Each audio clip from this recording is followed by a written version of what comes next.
Hello and welcome. My name is Mark Blatstein, the physician founder of Physician Presentence Report Service.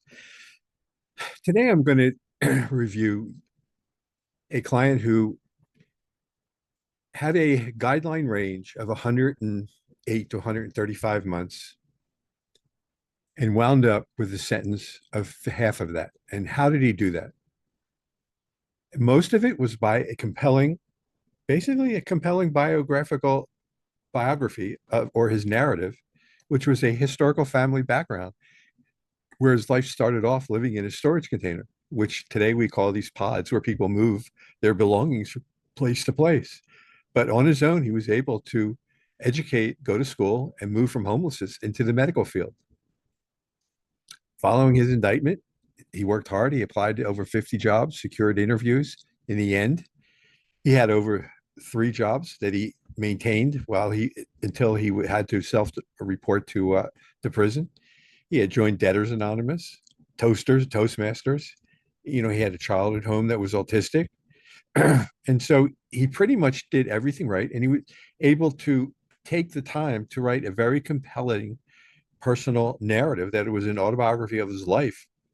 And we adjusted it, or he adjusted it into a short book to his 10-year-old daughter, which was how daddy did something bad and had to go away. And then we turned it together into a YouTube video, which I have on my front page. So we're going to turn this now. Obviously, there's no guarantees, but what do? You hear rumors rather. The FBI is asking questions, then you get indicted. Definitely, the first thing you need is legal representation, but you don't want just any attorney. You want an attorney who practices federal criminal defense in federal court, who has experience with cases like yours, and ask the correct questions. And then maybe you can speak to other clients who have used him or her. While you're talking to this attorney, and it's going to there'll be many conversations. Eventually, you're going to have to sit down and have a conversation with yourself because you have to be very candid with your lawyer, the good, the bad, and the ugly, as the old Clint Eastwood movies. And if you feel that you're guilty on parts of it, you need to tell your attorney. And then you and your attorney decide, do you want to go to trial or not? I'm not saying not to go to trial or to go to trial. I'm not a lawyer. There are times when you want to go to trial. And then when you do, the only thing you do not want to do is insult the court because you may have to go back to that same court for leniency as you go to sentencing. At the same token, you can go to trial and win and go home. But if in fact that you know that you're guilty and you're going to lose, then it's going to be cheaper and definitely you'll get a lesser sentence if you and your lawyer decide to speak up right away. Lawyers know the nuances of the law, but at the same time, it's beneficial to tell the prosecutor up front, I'm guilty, and be able to plea right away. But then you need someone who has a familiarity with sentence mitigation experience, how to mitigate your sentence. This is not taught in law school. For a lot of attorneys, it's just basically they learn by the seat of their pants. They learn over the years what to do or how, what's required. But very few lawyers have been to prison and know this. So you have to have a plan that what do you do between when the day that you're guilty and the day that you're sentenced. And this is very critical because judges are going to be keenly aware at the day of sentencing of how you spent your time. They do not want to know that you spent your time watching television at home. Judges have expectations, and the fact that you're watching TV isn't one of their expectations. You want to hold down a job. You want to volunteer. If you have a family member truly that is sick and that occupies your time all day, then these are realistic things that you have to do.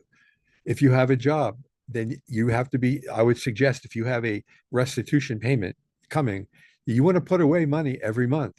If you have, especially if it's a large restitution payment, then you want to go ahead. If you have very expensive cars, you may want to start selling some of your vehicles.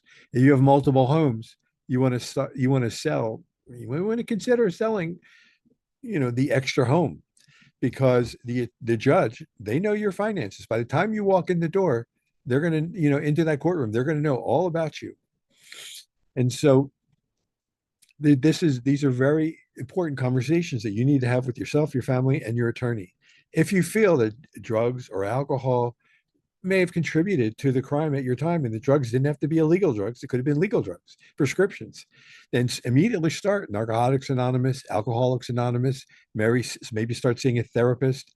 And as you're going through this, you want to get supporting verification or documentation verifying that you've taken these particular classes or courses, or you have that therapy, something to prove that you've done what we're talking about. You want to take time with someone who has experience in drafting a compelling autobiography narrative. And this is going to take months. If it's not me, it can be someone else.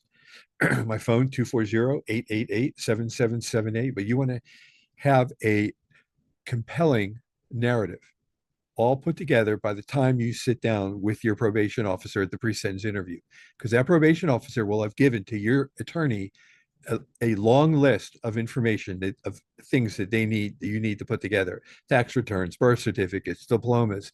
There's a litany of lists, but you want to have everything ready in addition to your personal narrative.